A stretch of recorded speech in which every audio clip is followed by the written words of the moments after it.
Welcome to the Warrenton United Methodist Church podcast. As followers of Christ, we connect with our community and each other through compassionate service, authentic relationship, and life-giving worship. Each episode invites you into that mission, a space where faith deepens, hope grows, and God's love moves among us. Wherever you're listening from, we're grateful to share this journey with you. Let's begin.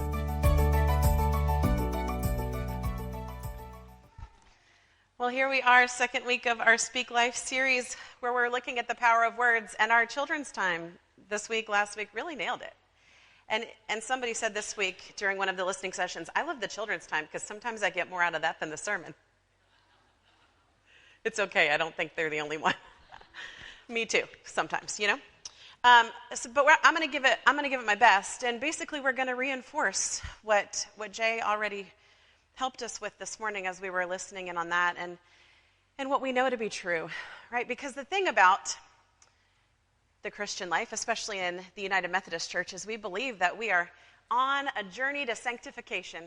So we are constantly learning and growing and allowing God to change our hearts, to help us do a better job of loving God and one another and self.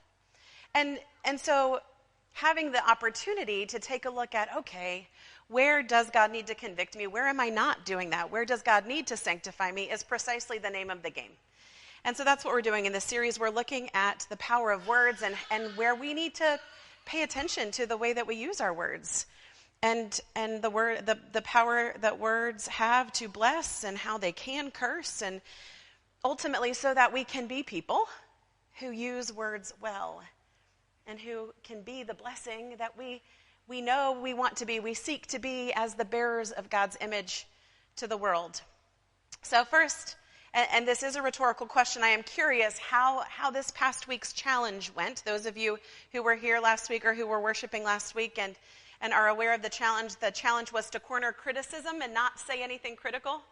This past week, how did that go? Oh, see, it was rhetorical, but you've answered. Thank you. It's a journey, right? I think I said that.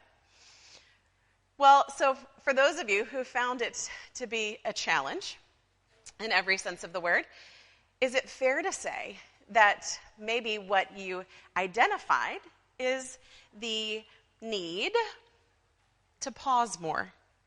Maybe you observed a need to pause more, to stop. Yeah, to stop. I don't know, maybe you identified something else, but I think that is typically what we learn when we're trying to control our tongue and we're paying attention, right?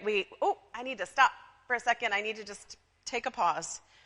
And in general, I think that's just a good practice, in general.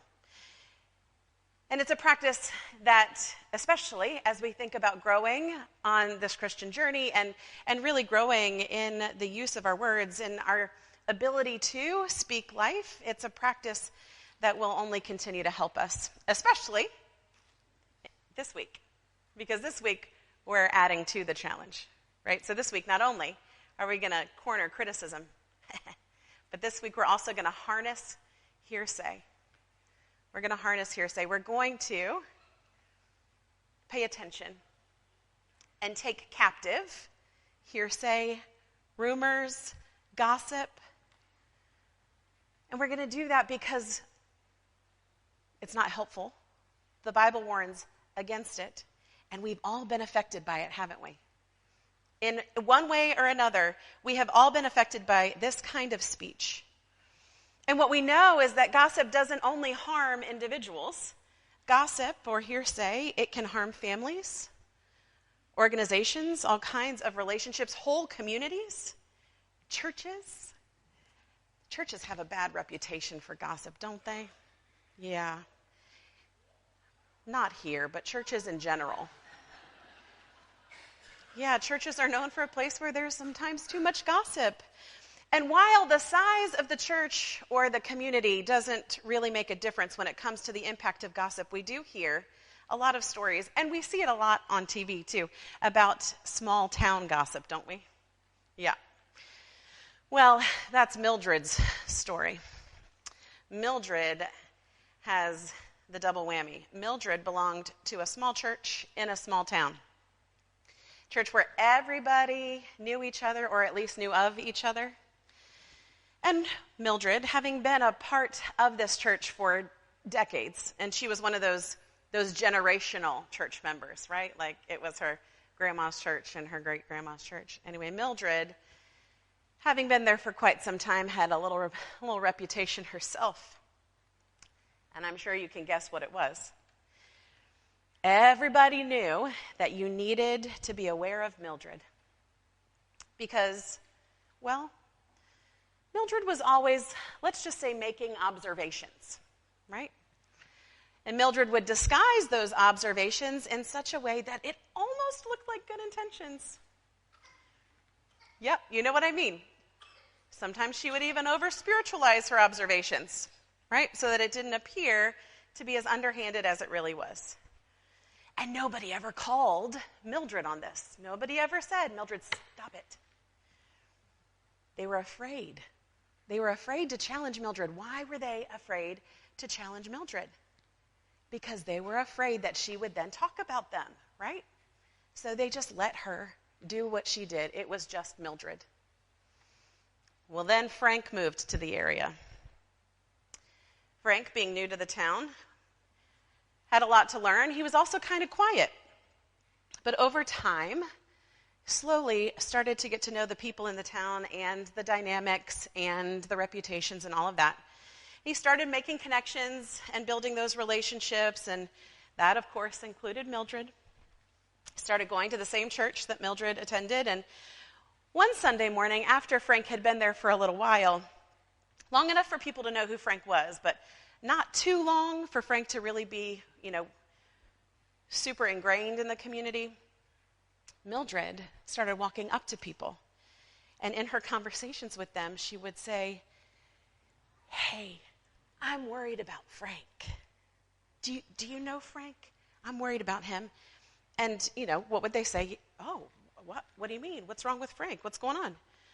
"Well, this week, I drove past the bar." I don't know why Mildred has an accent, but this week I drove past the bar. And friends, there's only one bar, right? So she drove past the bar. I drove past the bar, and there was Frank's truck parked on the side of the street. But it was there from noon to 5. I'm worried about it. That just felt weird to me. I don't know. It just doesn't feel good. I'm just worried about Frank. We need to pray for Frank, because I think Frank might have a problem. She walked all over the church having this conversation. And then while she's doing this, guess what happened? Frank shows up. Quietly stands behind her, and he hears Mildred's observation. Doesn't say anything. He walks away. Good man, Frank. Later, he decides he has an idea. Frank gets in his truck, drives to Mildred's house. What's Frank going to do? Drives to Mildred's house, parks it on the side of the street, and then walks home. And that truck did not move until late the next morning. We love Frank, don't we? We love Frank. What a creative way to handle what was harmful to him, what was toxic to this church. What a creative way to handle that, and what a valuable point to make to someone like Mildred. He didn't respond with words or inflammatory conversation or some big storm off or display. Display kind of. But he sent a message loud and clear and silently. And this story is funny. We love Frank. But I'd bet some portion of it caused you to respond or react, because many of us have lived some version of this. Some moment, some conversation, some experience where gossip has done harm or has been problematic. It also makes us feel something or think more, reflect more, because we know that we have an inclination to this same behavior. We know that as humans, we can fall into the same trap. And we want to work on this part of ourselves. Because the spirit behind the words that we use, it's not always mean or intended to harm. Sometimes what we say does come from a place of concern or investment. But we know that if our tongue is out of control, if we're not using our words to speak life, we are not honoring God, one another, and we can do all kinds of harm. And as we know, the Bible says very clearly, let's not do that. Let's not gossip because of how it harms and dishonors. Proverbs 13 says, those who guard their lips preserve their lives, but those who speak rashly will come to ruin. Proverbs 18 says, the words of a gossip are like choice morsels. They go down to the inmost parts. That's how deeply gossip can impact. Proverbs 11 says, a gossip betrays a confidence, but a trustworthy person keeps a secret. Proverbs 26, without wood, a fire goes out. Without gossip, a quarrel dies down. And isn't that a great image? Without wood, a fire goes out. That same concept of fire and how our speech can be compared to fire. It's also what we heard in James' letter today. In chapter 3, verse 5 and 6, where James says, so also the tongue is a small member, yet it boasts of great exploits. How great a forest is set ablaze by such a small fire, and the tongue is a fire. What a great image, because don't we all know just how the teeniest spark can cause a giant fire? The teeniest spark can cause a giant fire, like wildfires that have been devastating, including fairly recently. It's precisely why those of us, I was trying to figure out how to capture what I wanted to say in this next sentence, and I have never built a fire, so I'm going to sound like an idiot. But why, here we go, I'm going to try my best, why you have to make sure when tending a fire that you do tend to it. How was that? Was that okay? Hey, thanks. I sat around a fire. You do tend to it. And that when you're done, the fire is absolutely extinguished. So let me try that again now that you've told me it's not awful. This whole idea about how much damage a tiny spark can do is precisely why when we are tending a fire, we have to tend to it, and that the fire is absolutely extinguished. Just like fire devastates and destroys and can spread and can damage, isn't that true of how words can impact our relationships, our reputation, and so many other spaces and places? And what's also true is the risks and the consequences are even higher now. With increased technology and social media, my goodness, the forwarding of an email, the copying of a text, a screenshot of a post, the damage of our words can spread far faster than ever before because we have so much more access to sharing those words. And just like Jay pointed out with the egg, we can apologize. We can say I shouldn't have, but once it's out there, it can't be undone. So last week I offered 3 ways for us to reflect on our speech so that we can be people who are sanctified, so that we can be people who have a more controlled tongue. And the first was to be aware of where we struggle with our speech. Some of you, gossip is not it. And come tell me that's not your thing, and I would like to congratulate you personally. But we all have an area where we need to grab control of our tongue. And so we need to be aware of where that struggle lies. And if gossip is an area of struggle for you, then what we're going to want to do, especially this week, is we're going to want to move from the opportunity to decide where we struggle into the opportunity to reflect on why it's an issue. So if gossip is an area of struggle for you, now we're gonna look at why it's an issue. And so I'd like to offer 3 E's today that can be the reason that we struggle with gossip and other forms of harmful speech. The first is envy. Envy can lead us to gossip, the feeling of discontent that we can experience when we see someone else have a good thing. When we see someone else have an item, a trait, an opportunity, a situation, a relationship, or whatever else that we wish we had, it can cause us to become envious. So then we start to judge or diminish or criticize what they're doing, what they have.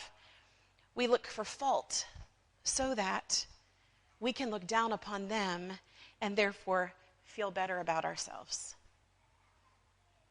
leading us to gossip or being critical. The second E is ego. And boy, can't our egos be fragile. Mine can. When another gets acknowledged, given credit for, rewarded, or elevated in some way, especially if we have anything to do with that for which they're being recognized, our ego gets wounded. We feel unseen, unliked, unworthy, insignificant, or forgotten, and then, whether we mean to do it or not, we can, in some way, take away from that other person's success, from their acknowledgement, from their popularity, and we gossip. We try to pull others away from the one being acknowledged so that they are left out instead of us. And then the third is ease, and this is a big one. When we go to someone and we say, "Did you hear? Did you know? Can you believe it?" When we go and have conversations like that, much like Mildred, I propose that we're doing it for one of 2 reasons, or maybe even both. The first is we're putting ourselves at ease with ourselves. We're putting ourselves at ease with ourselves. I don't feel so bad about myself because did you hear? I didn't do that. Well, at least I'm not like them. Oh, I don't do those things. My car's not parked out front of the bar from 12 to 5, right? We are putting ourselves at ease with ourselves. We feel like less of a whatever, a failure, a bad person, in comparison with whoever it is that we don't want to be compared with, in comparison with what someone else did. So we put ourselves at ease with ourselves. The second way is finding ease in our disbelief, right? We're looking for solidarity. We want ease in our disbelief. When we hear that someone has done something that for us is unthinkable or wrong or weird or whatever, we feel compelled to share it. We want somebody else to say, "Oh my gosh, did they really? Oh my gosh, I would never do that." And then we feel comforted in our disbelief. We feel at ease in our shock and appallment. Oh, thank goodness. I'm not judgmental because someone else thinks it's unbelievable too. Oh, well, thankfully, I'm not critical because they agree that's ugly, right? We look for ease in our disbelief. We look for someone else to share our perspective, especially if it's critical. So those are our 3 E's, and if this resonates, if any of those things sound like something that is something you've experienced, a struggle that maybe you've had, if this is a behavior that is in any way familiar to you and something you want to stop or prevent, and I know we all do, then we're going to work on number 3 from last week, which is identify what needs to change. So that before we get to the point where words are tumbling out that can start a wildfire, we have the opportunity to take the pause. We have the opportunity to apply that God filter. We have the opportunity to allow what changes to be what comes out of our mouths. So I want to encourage us to ask ourselves this week, when we get ready to speak, what is my purpose in sharing this? What is my purpose?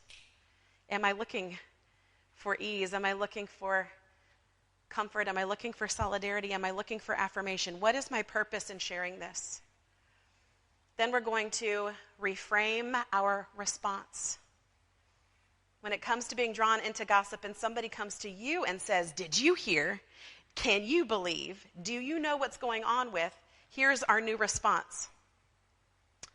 I would invite you to ask whoever that person is. Or, I do, but that's not my story to share. Or whatever else feels appropriate to the conversation. We're going to reframe our response. Because responses like that, replies like that, they don't compromise anything. And what they give is a blessing. They give you integrity, and they bless the other because now they get to change the way that they're behaving, which can actually not just prevent the destruction of relationships, but it can encourage the building of relationships. And then the third thing that we can do is release our responsibility for others. Release. Let me tell you how freeing that is. Release our responsibility for others, because far too often judgment is at the root of our verbal carelessness, and learning to curb our judgmental nature helps us guard our tongue, just like chapter 4, 11 and 12 reminded us. We aren't responsible for others. We aren't responsible for judging others. That is good news. And so that doesn't need to be our responsibility. There is only one judge, and that's the only one that matters. So that's what we're going to do. We're going to release our responsibility for judging others. And then here's the last one we're going to do, and this is my favorite. And if you remember nothing else today, although I think you'll remember stop, drop, and roll. If you remember nothing else today, here's what I want you to remember. Silence is golden. Silence is golden. My 4-year-old niece, Kennedy, has recently found Bambi. And we remember that in the movie Bambi, Thumper's parents taught Thumper, if you can't say nothing nice, don't say nothing at all. Silence is golden. Sometimes the first thing we need to change is to say less, so that when we speak, we exhibit thoughtfulness, intentionality, and blessings. So here's the good news. We have power. We have the power. We have the tools. We can be the terminal end of gossip. Isn't that great news? I think so. And we can be the opportunity. We have the opportunity to be the example that when others observe us or interact with us, they say, that's how I know what it means to love Jesus. That's what it means to represent the church. So this week, as we continue our Speak Life Challenge, let us pause. Let us ask what our purpose is in sharing what we feel compelled to. Let us reframe our responses. Let us release our responsibility for others. And when all else fails, practice silence. Let us pray. God, we thank you so much that here, as we have been still before you, you have been speaking, and we have had the opportunity to listen. Lord, conviction is uncomfortable, and God, what I know is that what you want is for us to be convicted where we need to grow so that we can be a better reflection of you. So, Lord, let us be uncomfortable, let us be convicted, and then, God, lead us to the change that will help us be a light. And we ask it all in your name. Amen. We're grateful you joined us for today's message from Warrenton United Methodist Church. Our prayer is that this time has strengthened your faith and reminded you that you are not alone on this journey. If today's message spoke to you, we invite you to stay connected at warrentonumc.org through worship, service, and community. Wherever you go, may God's grace guide you and God's love surround you.